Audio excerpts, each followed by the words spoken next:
Assalamualaikum warahmatullahi wabarakatuh. Jangan di-skip, jangan di-skip. Kecaruk maning ambi ison ning podcast Mandua Banyuwangi. Senior Islamic High School to Banyuwangi, Great Dignity. Assalamualaikum warahmatullahi wabarakatuh. Halo Sobat Mandawangi, kembali lagi di Posram, podcast spesial Ramadan. Nah, di podcast kali ini pertama-tama bagaimana nih kabarnya Sobat Mandawangi? Pasti baik dong. Kita di sini akan berbicara dengan narasumber kami yaitu Kak Dian. Nah, pertama-tama perkenalkan, saya Maya Kusuma Dewi dari kelas 11 MIPA 1. Saya di Mandua Banyuwangi mengikuti organisasi Dewan Ambalan 2023-2024. Dan saya Febiarsta Dewi dari kelas 11 IPS 2. Di Mandua Banyuwangi, saya mengikuti organisasi Dewan Ambalan periode 2023-2024. Sebelum berbincang-bincang lebih lanjut, saya akan menyampaikan kurikulum fit dari narasumber kami. Kak Dian memiliki nama lengkap Dian Nur Hidayati, lahir pada tanggal 11 Mei 2001. Kak Dian sendiri lulusan sarjana Pendidikan Bahasa Indonesia di UINSA Banyuwangi. Nah, kita langsung saja ke narasumber kita yaitu Kak Dian selaku pembina pramuka di Pangkalan Mandua Banyuwangi. Oke, terima kasih untuk kakak-kakak yang sudah mempersilahkan ke saya. Pertama-tama, Assalamualaikum warahmatullahi wabarakatuh. Waalaikumsalam warahmatullahi wabarakatuh. Tadi sudah diperkenalkan ya. Biasanya saya dipanggil dengan Kak Dian. Ya. Ada beberapa panggilan sebenarnya, tapi ya biasanya dipanggil Kak Dian saja. Nah, sebelumnya bagaimana nih kabarnya Kak Dian? Alhamdulillah ya, kabar saya baik hari ini, baik, sehat selalu, alhamdulillah. Nah, di pertemuan kali ini saya akan sedikit berbincang-bincang dengan Kak Dian mengenai pramuka. Oke.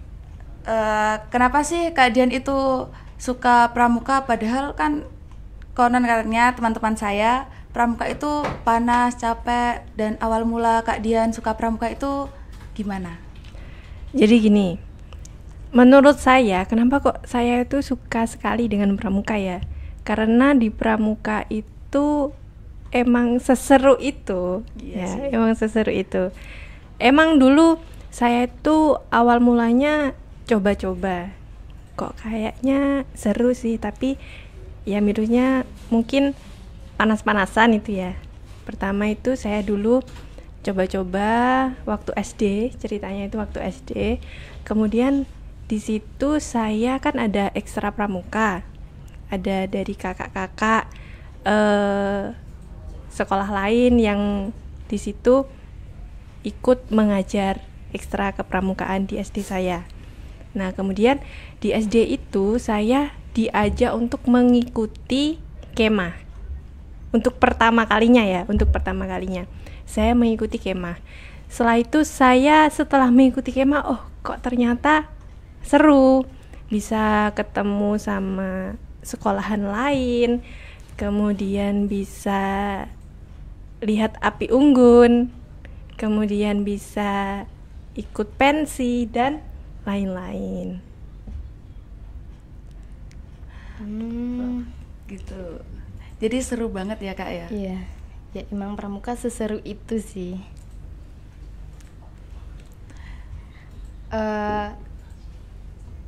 Apa sih pengalaman Kak Dian yang paling berkesan di pramuka?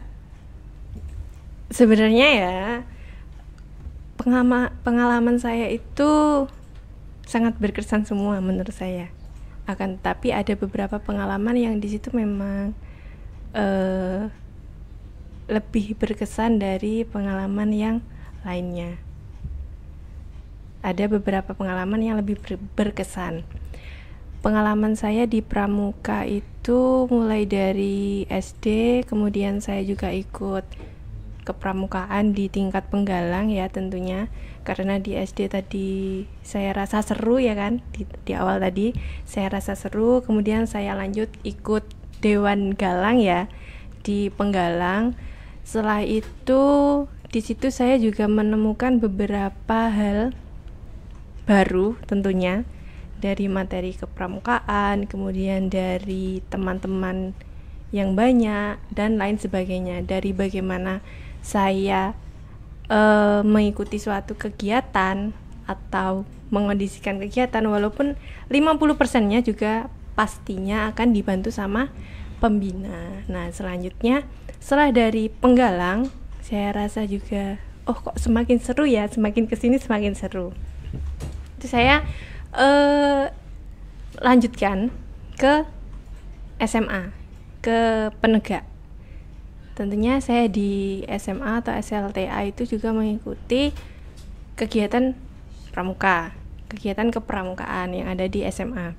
Saya juga ikut di DA seperti kalian ya, ikut di DA, kemudian saya di situ baru mengerti, ternyata dari beberapa materi yang ada di pramuka itu ternyata saya menyukai materi satu materi yang paling spesial mungkin bagi saya, atau yang paling saya sukai, itu materinya PBB. Nah, setelah di DA itu kan saya tahu ternyata dari materi Simapur, kemudian sandi, kemudian materi pioneering, kemudian sejarah dan masih banyak lagi. Ternyata saya lebih suka kalau kegiatan pramuka itu lebih materinya itu PBB, karena di situ menurut saya bisa melatih kedisiplinan saya, kemudian melatih ketanggapan saya, mendengarkan ya tentunya, dan fokus. Nah, di situ saya juga di SMA itu saya juga mendapatkan beberapa pengalaman baru tentunya. Kan tadi di tingkat Penggalang mungkin materi ya. Di SMA ini lebih ke bagaimana sih membuat acara dan apa saja acara yang dilakukan di tingkatan penegak seperti kalian ya kan. Yeah. Kalau di kalian sendiri itu acaranya apa kalau di penegak kira-kira? Kalau kami mulai dari ikut Dewan Ambalan yang sudah kami lalui, yaitu acara PTA atau penerimaan tamu ambalan. Lalu setelah PTA tersebut akan diadakan latihan rutin setiap hari Jumat. Nah, latihan rutin tersebut itu penempuhan SKU Bantara. Jika di dalam SKU Bantara itu terdapat kurang lebih 23 poin yang harus diselesaikan, tetapi hanya 18 poin. Jika siswa sudah menempuh 18 poin, maka bisa dilantik menjadi pramuka penegak Bantara. Oke, kalau dari Kak Feby juga bagaimana kegiatannya di penegak? Kegiatannya setelah latihan rutin itu, setelah menempuh poin, kan pastinya ada pelantikan ya Kak. Nah, pelantikannya itu di MBC. MBC itu panjangannya Mandawangi Big Camp. Jadi MBC-nya itu biasanya kayak apa ya nama lainnya, kemah akbar. Jadi kemah besar gitu. Pesertanya sendiri itu dari kelas 10 dan serulah pastinya. Ya. Saya dulu juga merasakan seseru itu emang ketika ada di masa-masa kalian ya, tentunya dengan beberapa kegiatan, dan tidak lepas yaitu pelantikan untuk pramuka penegak Bantara maupun pramuka penegak laksana. Nah ya, dari kegiatan yang saya senangi dari pramuka ya, ini bersumber dari pramuka, kemudian kok saya rasa akan lebih menantang ketika saya bisa yang di awal tadi, karena saya menyukai PBB ya, kok akan lebih menantang ketika bisa saya aplikasikan terhadap suatu hal, ya kan? Pada akhirnya, oh iya kan di tingkatan penegak itu kan sudah boleh ikut paskibra ya, sudah boleh ikut paskibra. Kemudian awalnya sih saya coba-coba kira-kira keterima nggak ya, kira-kira bisa apa enggak ya masuk ke dalam seleksi untuk Paskibra ketika di hari HUT Republik Indonesia. Biasanya kan tanggal 17 Agustus itu. Kemudian saya di situ mengikuti seleksinya. Dan ternyata alhamdulillahnya ya keterima untuk mengikuti Paskibra.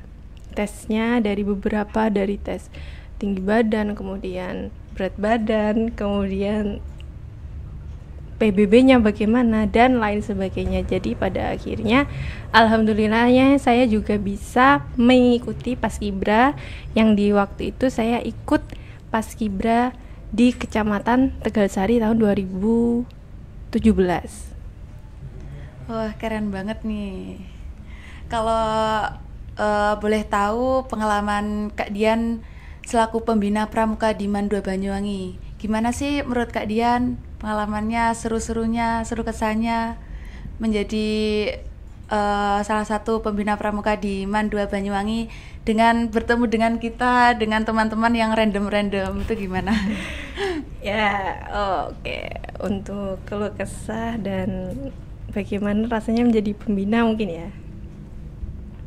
Sebelumnya saya ucapkan terima kasih untuk semua pihak yang sudah mempercayakan tanggung jawab yang sangat besar ini kepada saya tentunya, karena menjadi pembina itu juga tidak semudah itu sebenarnya. Akan tetapi bertemu dengan kalian itu membuat saya seakan kembali gitu ya di masa-masa oh dulu saya juga pernah begini, juga pernah pusing, pernah nggak tahu solusinya bagaimana ya kan. Pengalamannya itu juga sangat seseru itu memang ya, ketemu dengan kalian dengan beberapa karakter. Ada yang suka bercanda, ada yang pendiam, ada yang mut-mutan ya kan, ada yang suka gabut, kadang nari-nari nggak jelas di ruangan. Kalau nggak gitu ada yang memang benar-benar ini harus gini gitu. Ya emang banyak karakter yang saya temukan ya tentunya dengan adik-adik DA ini. Dan saya kira memang di sini tuh saya lihat kalian itu memang anak-anaknya disiplin, tentunya kalian juga sopan, kalian juga melaksanakan tanggung jawab itu dengan setanggung jawab itu terhadap tugas apa yang sudah diberikan ya sama entah dari pembina ataupun dari Kagudep ataupun dari permintaan tolong dari temannya sendiri sesama anak-anak DA. Ya itu pengalaman itu dan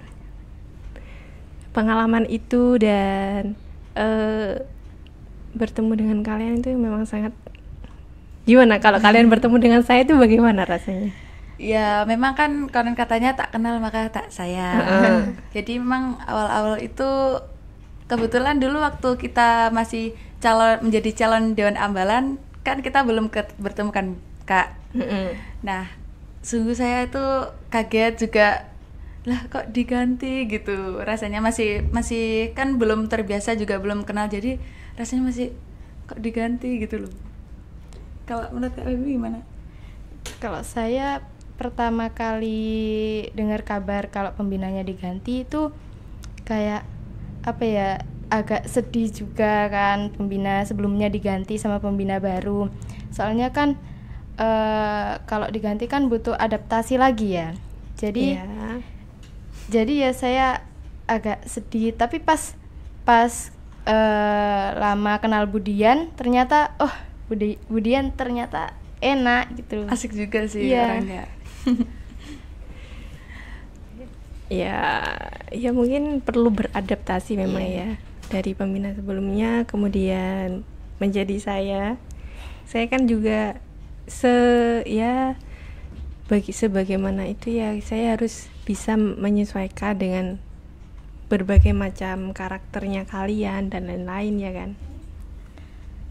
Kan pengalamannya Kak Dian udah banyak nih, nggak ada niatan mau jadi pelatih pramuka itu? Untuk niatan untuk menjadi pelatih pramuka itu ya, sebenarnya sih ada kan, tetapi ya kalau memang diberikan jalan untuk menjadi pelatih pramuka, ya semoga dilancarkan jalannya, karena pendidikan kepramukaan itu memang ya harus bertahap, tidak bisa langsung setelah ikut KPD langsung KML, kemudian dari KML terus langsung KBD, KPL, itu nggak bisa kan, harus ada beberapa ketentuan yang memang mencukupi syarat-syaratnya. Udah banyak ya kita nak tanya-tanya ke Kak Dian. Mungkin Kak Dian nih mau bertanya dengan kita sharing-sharing cerita gitu. Iya. Oke. Kan di sini saya kan kenal kalian ya. Iya. Sudah beberapa ya Hampir 1 tahun. Iya, hampir 1 tahun ya. Nah, kira-kira kenapa sih kok kalian itu suka, dan apa sih motivasi kalian kok mau ikut pramuka? Pertama sih waktu kami masih kelas 10 kan itu ada penerimaan tamu ambalan. Kebetulan saya menjadi petugas di acara tersebut dan melaksanakan PTA dan kemah akbar itu menurut saya sangat seru. Jadi waktu open recruitment calon dewan ambalan, pas waktu kemah akbar saya mendaftarkan diri. Nah, tujuan saya untuk ikut menjadi dewan ambalan itu pertamanya sih cuma iseng ikut, Bu. Tapi lama-kelamaan sih asik, jadi enak banget. Jadi melatih kedisiplinan, juga menambah wawasan, menambah pengalaman juga, pokoknya banyak banget. Kalau dari saya awal-awal suka pramuka itu waktu SD. SD itu saya pernah ditunjuk buat ikut lomba pioneering di salah satu SMK yang ada di Sempu. Saya ditunjuk sama pelatih pramuka saya. Nah, di situ saya jadi kayak penasaran, apa sih masa pramuka cuma pioneering aja. Jadi saya kayak ngikuti pramuka sampai ngelanjutin di SMP. Di SMP itu saya ikut organisasi Dewan Galang. Di Dewan Galang itu saya banyak dapat ilmu tentang kepramukaan. Terus karena waktu itu kan pandemi, jadi dihentikan. Nah, saya di situ kayak agak sedih. Tapi untungnya pas di SMA ini, di MAN ini, saya kan ada organisasi Dewan Ambalan juga. Jadi saya ngelanjutin lah ketertinggalan saya di pramuka waktu SMP. Jadi ya gitu. Oke, pengalamannya cukup banyak ya sepertinya. Yeah. Kalian. Kan setelah ini, kan kalian ini masih penegak ya? Penegak laksana. Sana. Nah, besok kelas 3 setelah itu kan kalian lulus. Apakah kalian ada keinginan untuk masuk ke Pandega di perguruan tinggi? Kalau itu masih tentunya pingin, Kak. Kepingin banget saya melanjutkan ke Pramuka Pandega, tapi masih pikir-pikir dulu. Kenapa kok pikir-pikir ini? Asik loh. Ya, kita lihat aja besok, Kak. Oke. Ya, mungkin itu ya dari saya. Memang menurut saya, kalau dari saya sendiri ya, di dalam pramuka itu lapangan, ya kan? Lapangan teori, kemudian lapangan teori dari saya SD, kemudian saya penggalang, terus kemudian saya masuk di Dewan Ambalan. Itu kan teori, kemudian lapangan, teori, lapangan. Setelah itu saya rasakan memang asik ya di pramuka, dapat teman banyak, kemudian pengalaman banyak. Gak hanya pengalamannya yang didapat hanya di pelajaran saja ya kan. Nah, itu saya juga kan masuk di Racana. Nah, ini untuk kakak-kakak semuanya ya di penegak ini. Ya kalau bisa dilanjutkan ke Pandeganya, karena nanti di situ kalian akan menemukan banyak hal baru lagi. Kan di penggalang ada hal baru, kemudian di DA atau di Ambalan kan ada hal baru. Kemudian nanti di Racana ini, di Pandega ini kalian juga akan menemukan banyak hal baru. Bukan hanya tentang teori dan lapangan, akan tetapi kalian juga akan lebih mengenal bagaimana itu tata administratif atau bagaimana keadministrasian yang ada di pramuka. Sebenarnya itu juga tidak kalah pentingnya dengan kegiatan yang lapangan sama yang teori lapangan ya kan. Akan tetapi di pramuka itu juga jangan melupakan patuh terhadap administrasi. Nah, itu biasanya kalian akan menemukan kerincian patuh dalam administrasi itu di Pandega. Nah, jadi jangan ya dimotivasi lagi. Semoga besok ketika sudah dari Dewan Ambalan bisa melanjutkan, ketika di perguruan tinggi bisa ikut di Pandeganya atau masuk di Racana di universitas yang kalian masuki, seperti itu. Amin. Wih, cukup banyak nih kita cerita-cerita, sharing-sharing cerita Iya. tentang pramuka. Sekian dari kami, saya Febi Arista Dewi, Saya Maya Kusuma Dewi. pamit undur diri. Wassalamualaikum warahmatullahi wabarakatuh. Video ini disponsori oleh Sekawan Coffee.